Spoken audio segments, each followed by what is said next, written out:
Bonjour, bonsoir. Nous sommes au rendez-vous.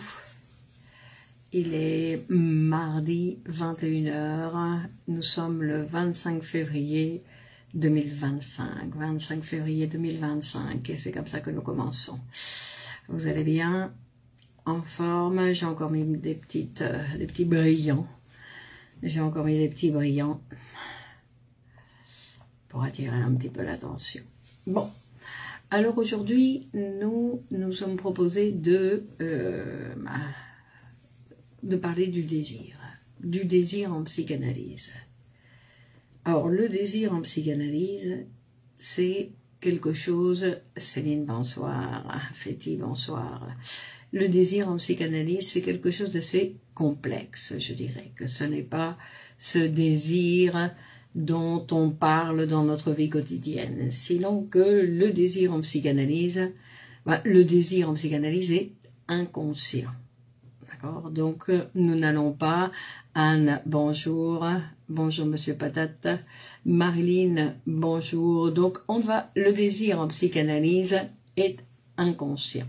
D'accord? Ça va être la première chose importante. Et ensuite, nous allons le désirer, se désirer quelqu'un. Non. Nathalie, bonsoir. Le désir en psychanalyse, ce n'est pas de désirer quelqu'un. Benoît, bonsoir. Marlène, bonsoir. Sinon que le désir en psychanalyse, ça va être, on va dire, Benoît, bonsoir, une construction. Construction. Et Anne, désolée. Christiane, bonsoir. Donc, c'est une construction, c'est-à-dire qu'il n'existe pas a priori. Le désir en psychanalyse, c'est quelque chose qui va se construire en psychanalyse, lors d'une analyse. Donc, non seulement nous parlons de cette idée théorique du désir, sinon qu'en plus nous faisons référence au travail analytique. On a un travail analytique. Christine, bonsoir. Au travail analytique, c'est-à-dire à ce qui va se produire lors d'une psychanalyse. Et lors d'une psychanalyse, ce qui se produit, c'est le désir inconscient qui va se produire. C'est-à-dire que quand on va dire je désire telle chose ou je désire telle chose, telle autre chose, c'est quelque chose ça qui appartient à la conscience. D'accord? Ce sont des manifestations de notre conscience. Mais ça, ce n'est pas le véritable désir. Le véritable désir, c'est, Alessandra, bonjour. Le véritable désir, c'est ce que nous faisons. Le désir est toujours conjugué au présent. Donc le désir, c'est pas Annick, bonjour, bonsoir, je désire dans le futur, sinon que le désir se conjugue au présent. C'est-à-dire, c'est ce que nous vivons, le désir, c'est ce que nous vivons. Et très souvent, sans savoir que ça c'est notre désir, bien évidemment, sans savoir que, bonjour Hakim, sans savoir que nous sommes impliqués inconsciemment, mais que nous sommes impliqués, bonsoir Olivier, que nous sommes impliqués dans ce qui nous arrive, que nous sommes tous, et Charbel aussi, impliqués dans ce qui nous arrive. Est-ce que le désir est enfoui dans l'inconscient? Serge, bonsoir. Non, le désir n'est pas enfoui dans l'inconscient. Céline, le désir, c'est ce que vous faites tous les jours. Le désir, c'est-à-dire que, et c'est quelque chose qui est assez difficile, on va dire, à accepter, parce que des fois, on fait des choses qu'on n'aime pas du tout, où on se retrouve, les dépressifs ont-ils des désirs? Eh bien oui, Céline, les dépressifs aussi, ils ont des désirs. Mais, et Nadine, bonsoir. Le désir est obligatoire, non? Le désir est obligatoire, mais on va voir ce que nous faisons chacun avec cette production de désir. Donc, le désir se conjugue au présent, c'est-à-dire que le désir est en relation avec ce que je fais. Et que nous sommes tous impliqués dans notre vie, dans ce que nous faisons dans notre vie. Que ce soit une vie agréable, jouissive, ou que ce soit une vie, on va dire Ludovic, bonsoir, de souffrance ou de maladie. C'est-à-dire que, mais il ne faut pas céder sur son désir. Bon, ça, il faut étudier ce que ça veut dire céder sur son désir. Non, il faut étudier, c'est une phrase de Lacan, mais il faut voir dans quel contexte il a dit, qu'est-ce que ça veut dire ne pas céder sur son désir.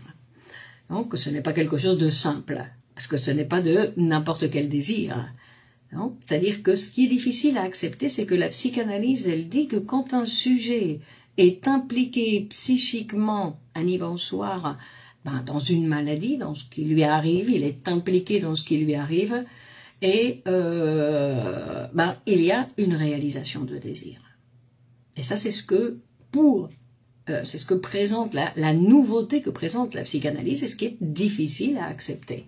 Hakim dit, d'après les psychanalystes, le temps s'arrête chez les dépressifs. Écoutez, on serait tous dépressifs, comme ça on arrête le temps et on devient immortel. Qu'est-ce que ça veut dire, le temps s'arrête? Non? Qu'est-ce que ça veut dire, le temps s'arrête? Non, ce qui s'arrête chez les dépressifs, c'est leur mouvement libidinal, non, mais pas le temps. Le temps, le temps de l'être humain, non, il continue, il est là, au-delà de son pouvoir. Je veux dire que c'est vrai que le temps de l'inconscient est particulier pour chacun d'entre nous, mais ça ne veut pas dire que nous ayons la possibilité de l'arrêter. De cesser d'en parler. Ne pas être dans le présent. Anne dit, mais qu'est-ce que ça veut dire ne pas être dans le présent? De s'arrêter le temps, mais dans ces cas-là, ce n'est pas arrêter le temps, c'est régresser. D'accord? Donc ne pas être dans le temps, c'est régresser. Peut-être que ça veut dire qu'il vit dans le passé, Christine. Mais on ne peut pas vivre dans le passé, Christine.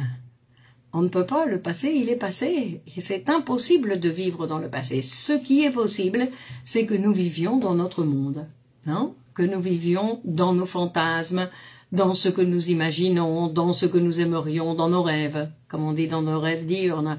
Ça c'est possible, mais ce n'est pas le passé. Qu'on aille utiliser des éléments du passé pour construire notre monde dans notre tête, c'est une autre chose, mais ce n'est pas le passé. Le passé, il est passé.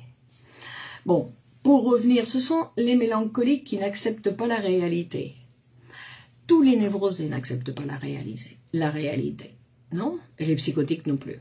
D'accord? C'est une particularité. C'est-à-dire que le symptôme, Martine Bonsoir, la scène Bonsoir, c'est-à-dire que les symptômes sont des productions, c'est pour ça qu'on dit que les symptômes sont des productions sociales, dans le sens, même s'ils sont individuels, sont des productions sociales, dans le sens où c'est en désirant que la libido reste mobile.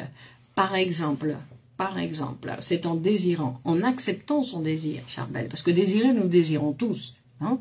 Donc, je ne sais plus ce que je voulais dire. Donc, je disais pour la réalité, non, que la réalité, que les maladies mentales sont des maladies sociales, dans le sens où ce sont des phénomènes que nous allons produire pour échapper de la réalité.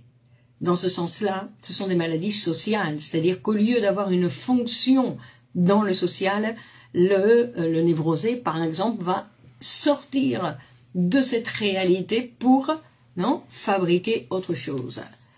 Et bonsoir madame, si le psychologue avec vous, c'est un... Bon, je ne comprends pas. Bon, on était sur le désir, non, et on est en train, notre désir est en train de dévier, nous voulons dévier, parce que on va voir que ce qui est tout à fait terrible pour l'être humain, c'est d'être un être désirant, de désirer.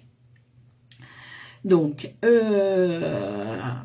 ce que je voudrais souligner et qui est très important, c'est-à-dire que dans notre vie quotidienne, nous vivons une situation qui peut être plaisante ou désagréable, ou quel que soit l'adjectif que vous allez mettre. Dans tous les cas, il y a une implication du sujet.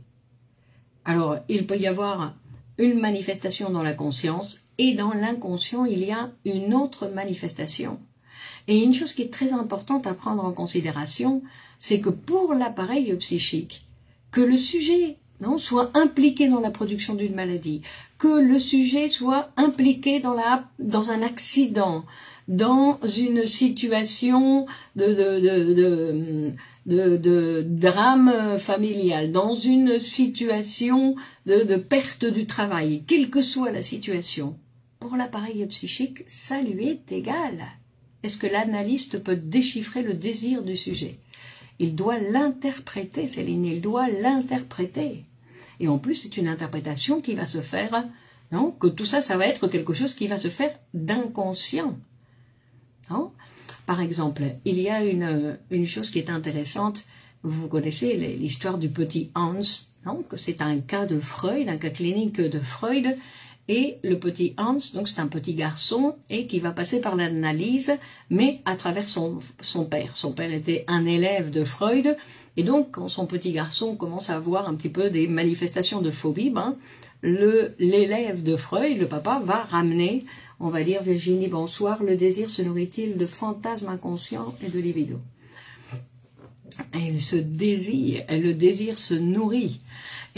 Et donc il raconte, non? Et il raconte, bon, il fait tout le travail, et c'est un cas qui est très intéressant parce qu'il va montrer un petit peu, non, dans l'histoire d'un petit garçon tout à fait normal, ben, les obstacles qu'il va traverser dans son développement. Et ce qui est intéressant, c'est que quand ce petit Hans, ben, il devient grand, donc il se retrouve un jour face à Freud quand il a 30 ans ou 35 ans, et il parle un petit peu avec Freud, et il dit qu'il a complètement oublié la phobie qu'il a eue, qu'il a oublié complètement le traitement par lequel il est passé avec Freud.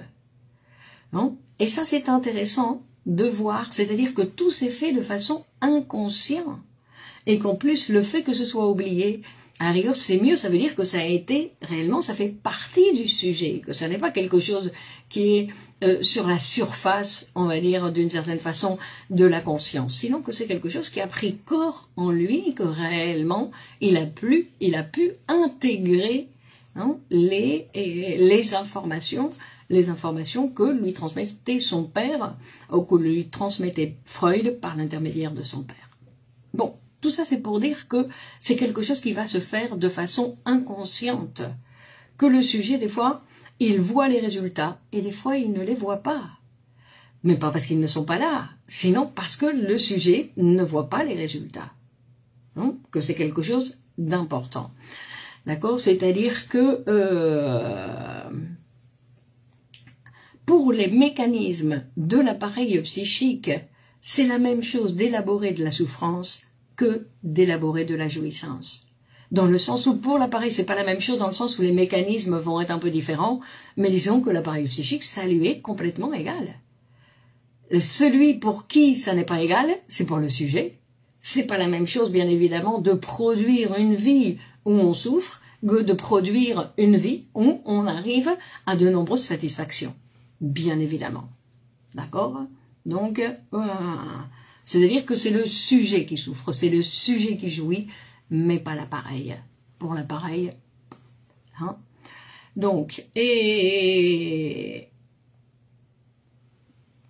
alors, je vais regarder,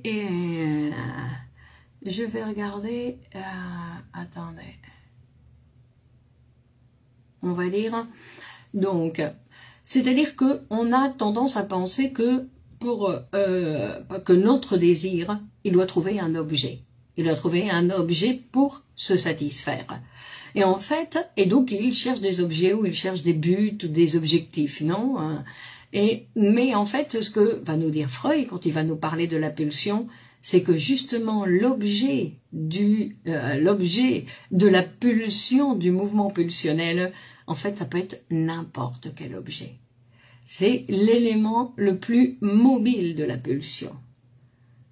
D'accord? C'est-à-dire que la capacité de l'appareil, et donc de l'être humain, c'est la possibilité de modifier l'objet avec lequel il va trouver sa satisfaction. D'accord? Donc ça c'est important. Qu'après le sujet ne veuille pas le faire, non? Qu'il est fixé à un objet, non? C'est une autre chose. Mais disons que cette fixation, c'est quelque chose qui n'est pas qui n'appartient pas à l'appareil. Ce n'est pas une capacité du sujet, sinon que la capacité du sujet, c'est au contraire la capacité de substitution. Non? Donc, et en plus, la particularité du désir, c'est que justement, quand on obtient quelque chose, et on arrive, non, quand on a un projet, quand on veut, ou qu'on veut séduire quelqu'un et qu'on arrive enfin à notre but, ben c'était ça que je désirais. En fait, on se rend compte que ben, c'était pas... Non, où il y a une joie, et puis tout d'un coup, après, il y a la joie d'être, Valérie, bonsoir, et il y a la joie d'avoir obtenu, d'être arrivé au but, et puis après, tout d'un coup, non, il y a comme une déception. C'était que ça. Il faut que je recommence à désirer autre chose. C'est-à-dire que le désir, c'est comme un moteur. C'est comme un moteur. C'est-à-dire que face à la réalisation des désirs, il y a toujours le désir, des fois, il est teinté d'une certaine tristesse. De tristesse qui va venir colorer notre réussite, le succès d'avoir atteint ce qu'on Daniel, bonsoir, ce qu'on prétendait atteindre. Non? Et ce qui veut dire, c'est justement, c'est que le désir, on ne pourra jamais l'atteindre. Le désir, on pourra, ce n'est pas que ce que nous avons obtenu, c'était pas ça, et qu'il faut donc chercher autre chose. C'est que ce que j'ai obtenu, c'était ça, mais qu'il faut continuer à chercher. Non? Comme pour des examens, dit Olivier. Non? Est-ce que la névrose est un désir inconscient? La névrose, c'est le résultat d'une manière du sujet d'être en relation avec le désir.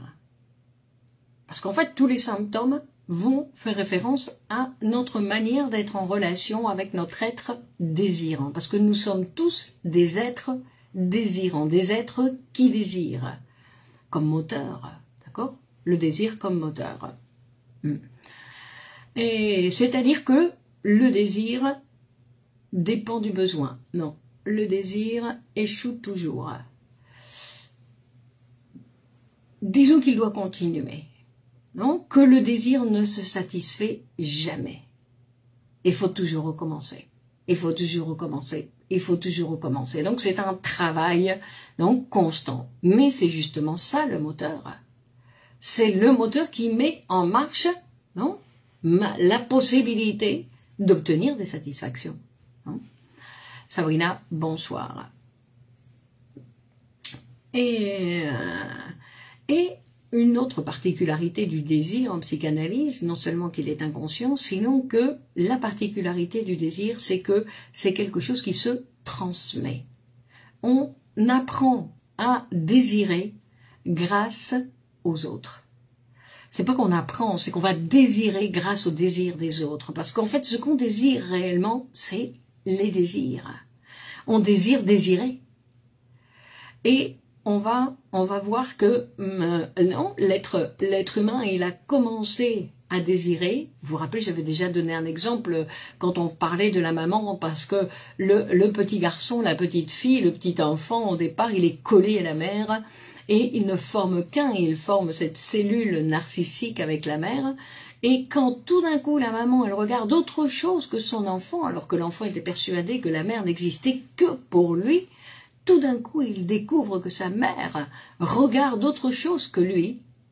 Et ça, c'est la première porte qui s'ouvre. Patricia, bonsoir. C'est la première porte qui s'ouvre sur le monde. C'est parce que ma mère regarde autre chose que moi que je me rends compte qu'existe autre chose.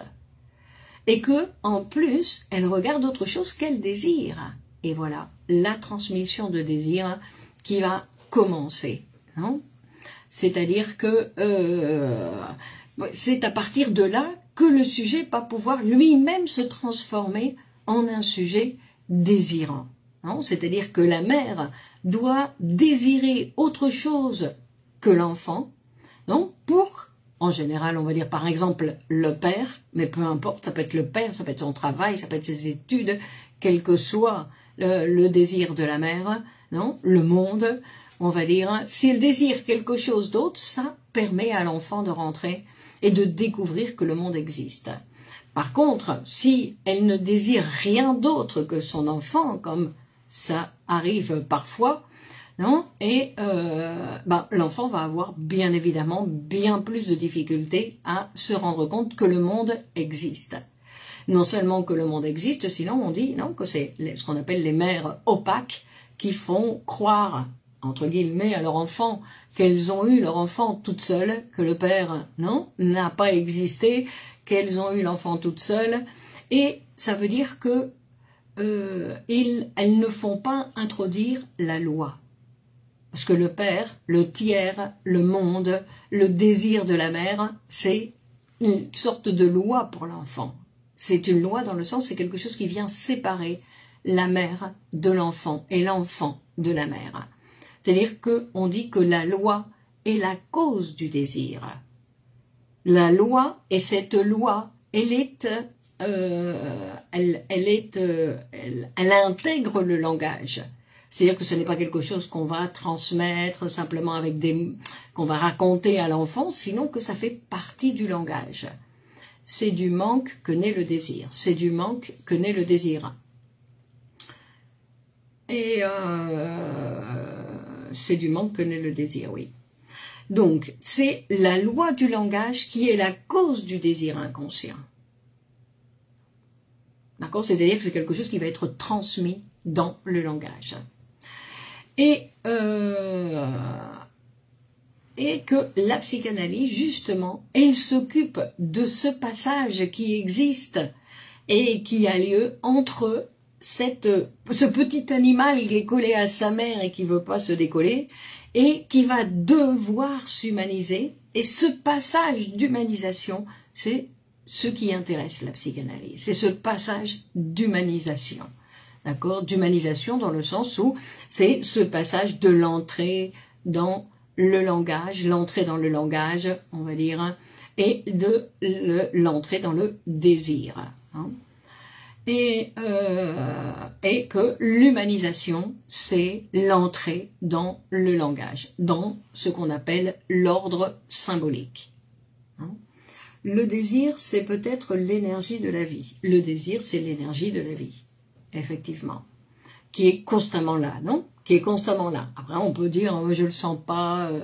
C'est la métaphore paternelle, selon Lacan, qui censure ce désir de la mère. Qui censure, vous croyez, de là que naît la psychose lorsque la loi n'est pas nommée.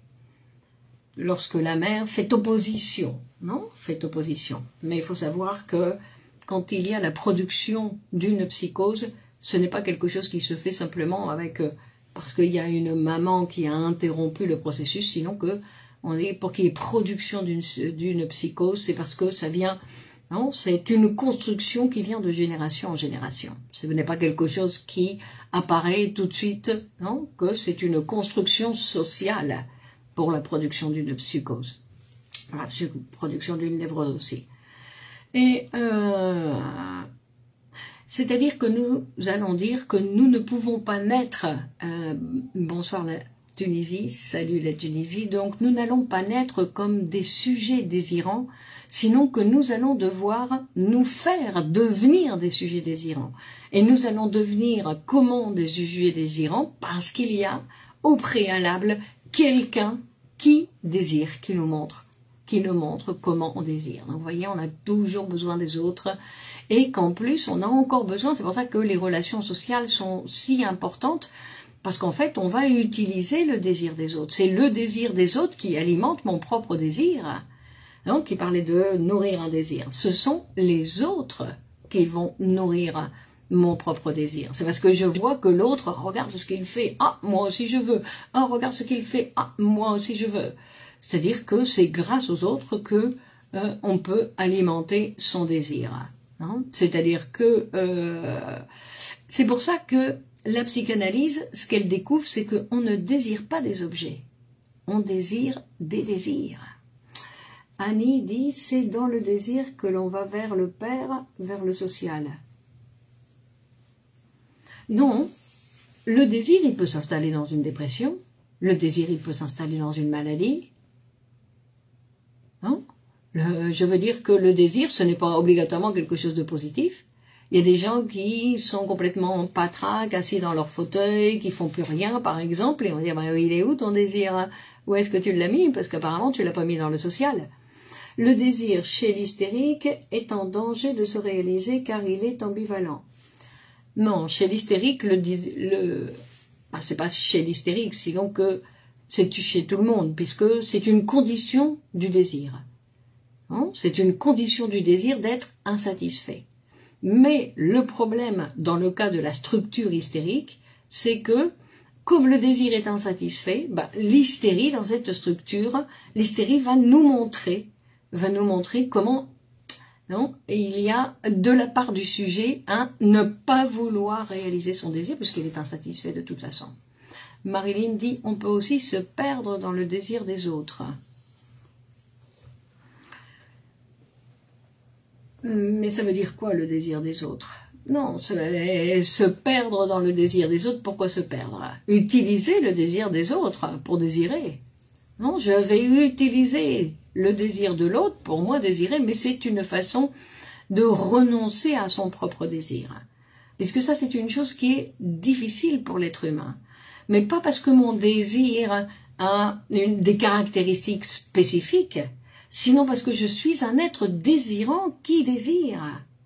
Et alors, au lieu de me reconnaître comme un être désirant qui désire, je vais me cacher derrière quelqu'un d'autre, effectivement, et je vais dire, non, c'est pas moi, c'est lui qui désire. Non, non, c'est pas moi, c'est lui.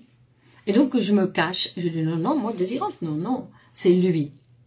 D'accord? Donc, mais c'est une autre manière de désirer, on va dire. C'est une autre manière de désirer, puisqu'on ne peut pas échapper au désir, mais, non, sinon on ne serait pas en vie.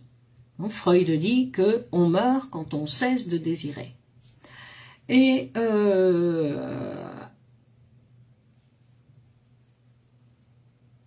donc, c'est-à-dire que la manière que va se constituer mon désir, c'est toujours à travers le désir de l'autre. À travers, c'est pas utiliser le désir de l'autre, c'est à travers. C'est parce que l'autre désire que moi je vais pouvoir désirer. Non ? De la même façon que nous ne pouvons pas confondre, et ça c'est intéressant aussi de le souligner, que nous ne pouvons pas confondre le mot avec la chose que le mot nomme. D'accord? Et ça, ce sont deux univers différents. Il y a les univers des choses et les univers des mots. Non? Et que les mots ne sont pas collés aux choses. Ni les produits de l'inconscient sont la même chose que l'inconscient. Ce n'est pas parce que je fais un lapsus que mon lapsus c'est l'inconscient, mon lapsus c'est pas l'inconscient, c'est une manifestation. C'est un produit de l'inconscient, ce n'est pas l'inconscient. Vous voyez, ces petites nuances qui sont très importantes. Rachid, nous ne pouvons pas non plus confondre le désir avec ses objets.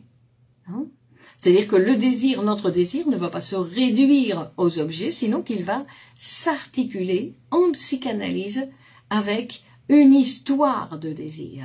Et c'est ça qui est intéressant, et c'est ça qui va se construire dans une psychanalyse, c'est l'histoire de désir. C'est-à-dire que ce qui va être interprété en psychanalyse, différence entre désir et mimétisme. Le mimétisme serait plus en relation avec l'identification. Mais mimétisme, ça dépend. Je veux dire, oui, entre celui qui va cracher comme le général. Je ne sais plus dans quel cas de Freud, où il dit qu'il s'est identifié au général, mais au lieu de s'identifier à quelque chose de bien, il s'est identifié et il crache comme le général. Donc, mais c'est une identification. La psychanalyse nous permet de comprendre nos désirs. Alors, pas de les comprendre, de les accepter. D'accepter, mais pas un désir précis, d'accepter que nous sommes des êtres désirants et que nous désirons, mais pas de les comprendre. Il n'y a rien à comprendre dans le désir, il faut accepter, il n'y a rien à comprendre. D'ailleurs, quand on commence à accepter, on a l'impression qu'on comprend. Non, parce que qu'est-ce que ça veut dire, comprendre? Qu'est-ce que ça veut dire? Je comprends, qu'est-ce que ça veut dire? Je ne sais pas. Non. Donc, par exemple, il y a une information comme ça qui est intéressante aussi, qui dit, par exemple, quand on parle de cette transmission, là vous allez bien comprendre, quand on parle de cette transmission de désir, où c'est avec le désir qu'on transmet. Ce n'est pas avec les connaissances ou avec le contenu, ou pas seulement, on va dire, avec le contenu. Non, il y a des érudits qui viennent et qui donnent des cours et qui récitent, et on dirait des livres ouverts, comme ça, qui récitent. Mais il dit, mais le véritable professeur, c'est celui qui arrive à transmettre le désir d'aller étudier, le désir d'aller lire. Non, c'est celui qui va réellement transmettre. C'est-à-dire qu'il ne transmet pas seulement des connaissances, sinon qu'il va transmettre son désir. Le désir de s'intéresser à telle matière ou à telle autre matière. C'est-à-dire que premièrement, pour fonctionner comme professeur, il faut premièrement transmettre son désir. Mais ce n'est pas exactement quelque chose que, on va dire, qu'on décide. C'est-à-dire, Khaled, bonsoir. Je veux dire que pour pouvoir transmettre son désir, il faut déjà être un être désirant. C'est-à-dire un être qui accepte d'être un être désirant. Donc, il ne va pas cacher son désir dans la production de symptômes. Sinon, qu'il va pouvoir dire, bah oui, je désire. Et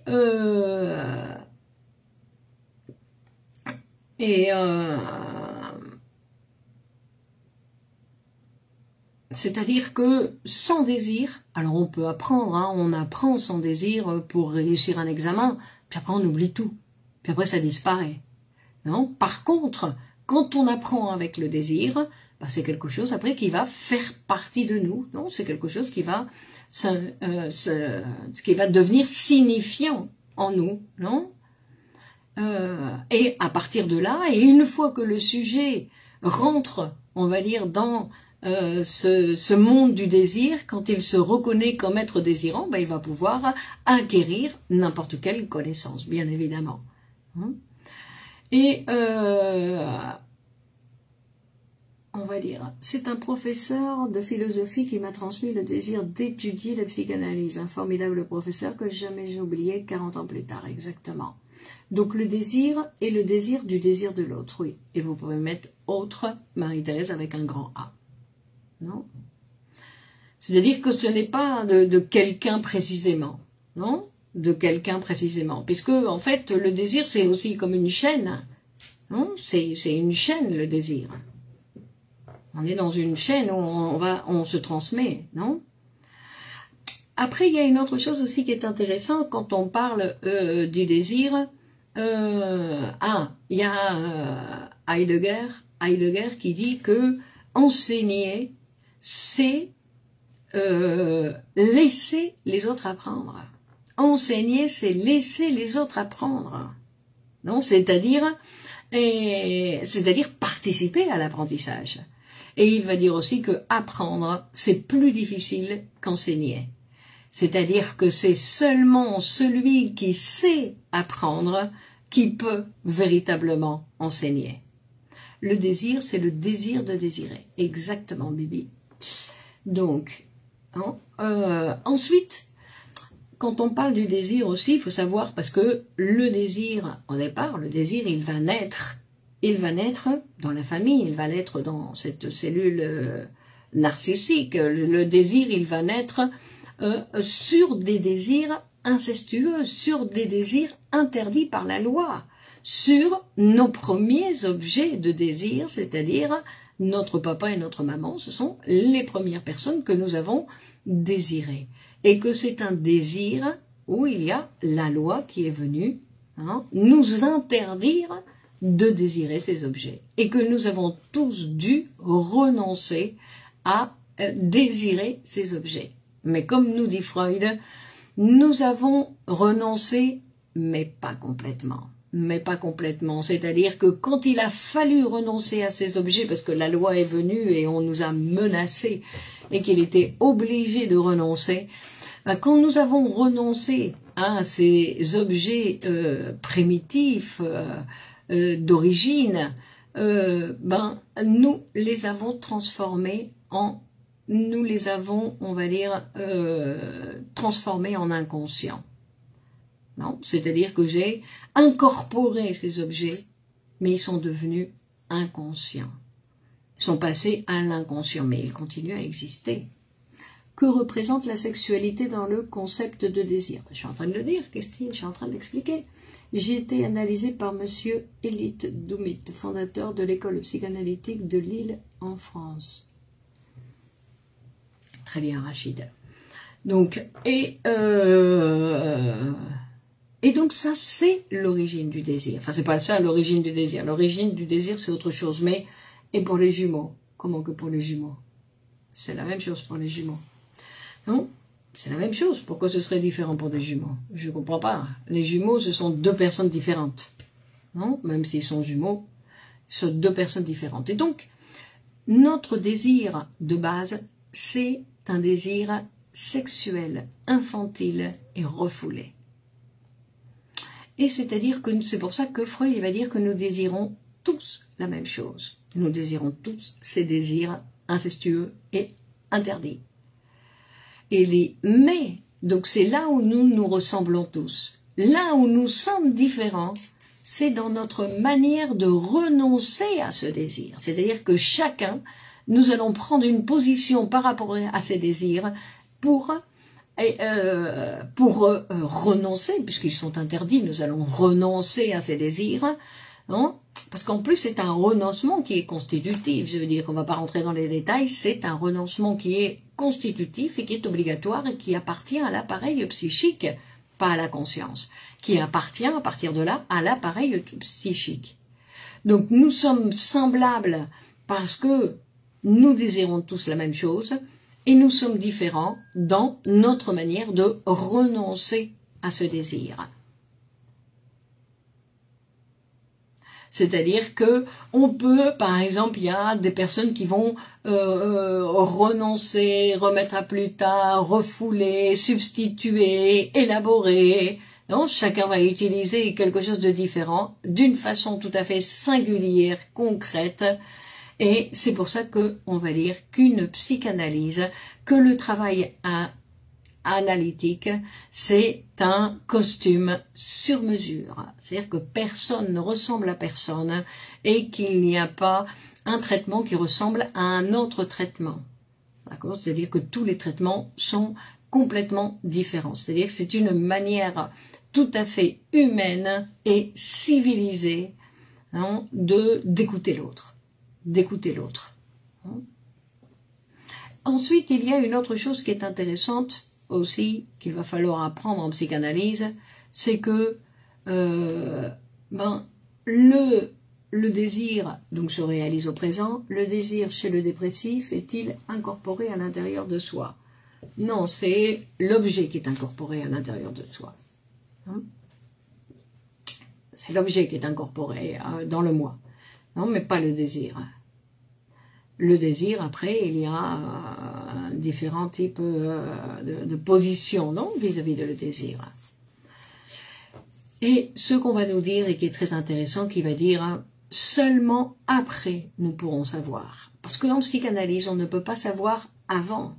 On peut savoir uniquement après, c'est-à-dire par après-coup. Premièrement, le patient doit parler. Et après, non, parce qu'on dit, où est le désir chez le dépressif? Je vais écouter le dépressif et puis après je vais vous dire. Premièrement, il doit parler et c'est seulement après que je vais pouvoir savoir. Hein? C'est-à-dire que ce qui se passe aujourd'hui n'aura de sens que après l'interprétation. Le désir infantile persiste, il va nous accompagner toute notre vie. Le désir infantile sexuel refoulé, parce qu'il est refoulé, il va nous accompagner toute notre vie. D'accord ? Et il est le même chez tout le monde, mais ça se transforme en moteur, c'est-à-dire que on a cessé de désirer nos parents, mais aujourd'hui ce désir s'est transformé en un désir social, en un désir de faire d'autres choses, etc. D'accord ?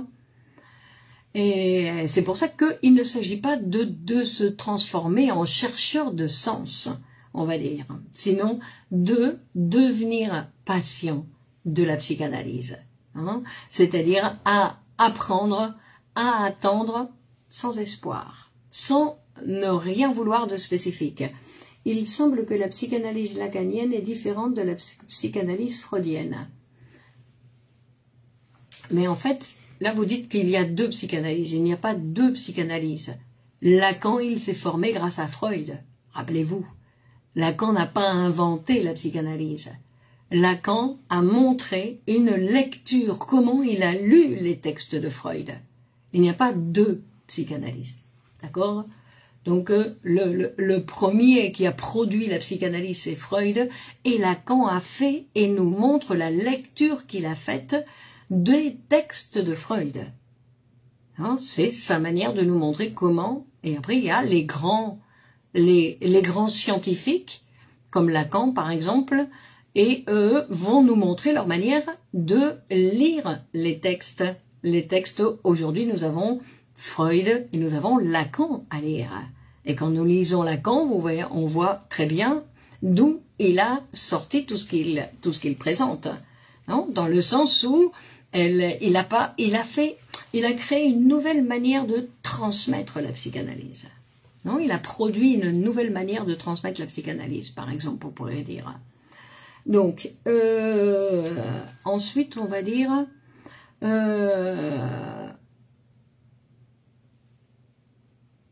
donc on disait que le travail de la psychanalyse, qui n'est pas un travail facile, donc de devenir patient, d'apprendre à attendre sans espoir, sans illusion, tout en sachant qu'il va y avoir des résultats.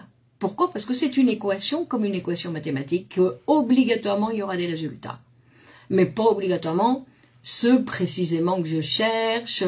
Non, ça, on verra bien ce que le travail analytique va produire. Donc, et une autre chose qui est intéressante aussi à souligner, c'est que quand je fais quelque chose, c'est plus que dire que quand je dis. Que parler, c'est plus important que ce que je dis.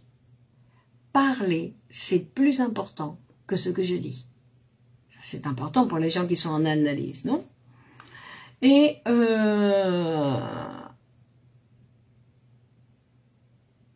il y a une autre croyance, parce que la psychanalyse, bien évidemment, c'est pour ça que c'est très intéressant, elle vient démonter et démontrer, non, de nombreux préjugés sur lesquels nous vivons et sur lesquels nous souffrons en général. Donc, elle vient diluer, détacher, comment on va dire aussi, détruire directement des préjugés, non, sur lesquels l'humanité vit et qui sont nocifs, on va dire. Premièrement, c'est des préjugés, donc ne sont très loin de la vérité, et que la psychanalyse propose une autre manière de penser la situation. Donc on va voir par exemple que une autre croyance, c'est de croire que pour l'être humain que nous sommes, ce qui est difficile, c'est d'être ensemble quand il y a des problèmes. Non, on dit oui, mon ami, il n'est pas venu quand j'avais des problèmes, j'ai pas pu compter sur lui, ou au contraire, j'ai pu compter sur lui alors que j'avais beaucoup de problèmes, et alors là, c'est quel ami, c'est vraiment un ami formidable.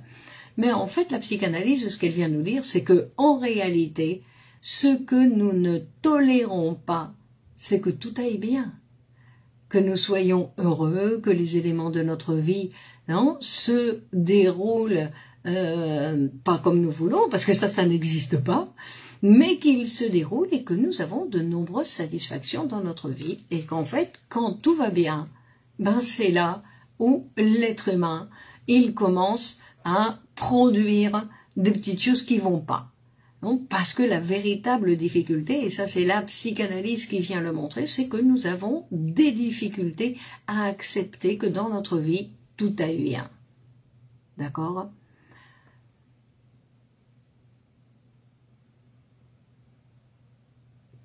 Et alors, on va voir que cette difficulté, alors pourquoi nous avons des difficultés à accepter que tout aille bien, que nous ne tolérons pas, non seulement que tout aille bien dans ma vie, non, mais en plus que nous avons des difficultés à tolérer que pour l'autre tout aille bien.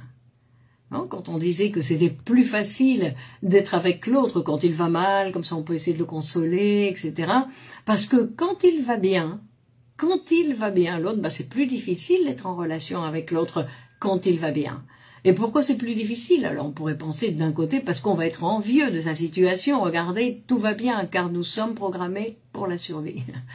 Donc parce que, non, on peut penser que parce que nous pouvons envier cette personne qui nous montre que tout lui réussit, qu'il a obtenu du succès dans telle ou telle chose. Mais pas seulement. Sinon en plus, parce que quand il y a quelqu'un autour de nous qui va bien, c'est quelqu'un qui nous montre que c'est possible, qu'on peut vivre sans douleur, qu'on peut vivre avec de multiples satisfactions, qu'on peut être heureux, et alors tout ça c'est une manière de dénoncer d'autres positions, justement, des gens qui ont des difficultés à être heureux, des difficultés à trouver des satisfactions dans leur vie, des difficultés à ne pas mettre la douleur en première ligne, par exemple. D'accord? Donc, les gens qui vont bien dénoncent, et dénoncent les autres, et en plus, mais ils sont aussi un espoir. Si lui, il peut, ça veut dire que moi aussi je peux, parce que si un homme peut quelque chose, ça veut dire que moi aussi je peux. Bien évidemment, je dois faire le travail, ça ne va pas tomber du ciel. Rappelez-vous, rien ne tombe du ciel. C'est important de se le rappeler régulièrement parce que on a tendance à penser que peut-être, avec le temps, non, avec le temps, rien du tout. Avec le temps, on va mourir. Donc, la seule chose qu'on peut faire, c'est de faire, de passer à l'action. Donc, on se réjouit des difficultés. Bon, je ne sais pas si c'est exactement ça, mais disons que c'est plus facile. Bon, il y a certaines personnes, très certainement, qui se réjouissent des difficultés du voisin, mais qu'en plus, c'est plus facile d'aller consoler le voisin, d'être utile au voisin, d'aller le consoler quand il a des difficultés, que d'être en contact avec quelqu'un qui a... et la pluie, non. Donc, dans ce sens-là. D'accord? Donc, nous avons fait un petit parcours. Nous pourrions bien évidemment nous étendre beaucoup plus. D'ailleurs, on devrait faire un cours de plusieurs heures sur le désir en psychanalyse pour montrer d'où il vient, comment il a été créé, qu'est-ce qui lui arrive après, et effectivement, quelles sont les différentes positions du désir. Parce que la particularité, et pour terminer, la particularité du désir, c'est que le désir va toujours être insatisfait. Que dans le fond, le désir est un désir impossible. Et en plus, c'est un désir, comment on va dire, prévenu. Un désir prévenu. C'est-à-dire que il est toujours là. Il est toujours là. D'accord? Puisqu'il va disparaître avec nous-mêmes. Donc, voilà pour aujourd'hui. Vous savez que vous pouvez partager donc cette vidéo. Je vais voir Benoît. Tout le monde n'a pas les mêmes capacités intellectuelles, physiques. Et même en produisant beaucoup de travail, on n'obtient pas toujours les résultats. On n'obtient jamais les mêmes résultats que le voisin, Benoît. Effectivement. Pourquoi? Parce que chacun va produire d'une manière différente. Mais disons que... si c'est possible pour un être humain, ça doit l'être pour moi. Alors après, bien évidemment, si aujourd'hui je veux être astronaute, il y a un petit peu trop tard, non? Par exemple, donc on va dire qu'effectivement, il y a des choses où... Mais rappelez-vous, j'ai vu la fois dernière cette femme qui avait traversé, alors bon, je sais pas, non, qui s'était à 65 ans, qui avait décidé de traverser la mer et qui est partie de Miami à Cuba, à la nage, en traversant toutes les difficultés, que tout le monde croyait que c'était quelque chose d'impossible, et elle y est arrivée. Donc, moi je pense que le désir, quand il est, quand on le laisse faire, quand il est libre, il a beaucoup de pouvoir, le désir. Donc, c'est quelque chose à prendre en considération, c'est quelque chose d'important de laisser libre notre désir. Mais donc, vous pouvez venir le produire dans une psychanalyse, ça aussi c'est important, parce que le désir va se produire en psychanalyse, et la psychanalyse va vous aider à orienter le désir, à apprendre à faire des choses. Si vous pouvez nous présenter quelque chose sur le stress et l'anxiété, je serai très reconnaissante. Et Rachid dit Freud, c'est bien, devant la psychose, Lacan a pu donner une explication entre la psychose et les... Merci à vous, bonne continuation, on continue mardi prochain, mardi, même jour, même heure, mais avec un nouveau sujet. D'accord, donc on dit le stress et l'anxiété. Ok, par exemple. Allez, bonne continuation à tous et merci de partager sur vos réseaux. Ciao, ciao.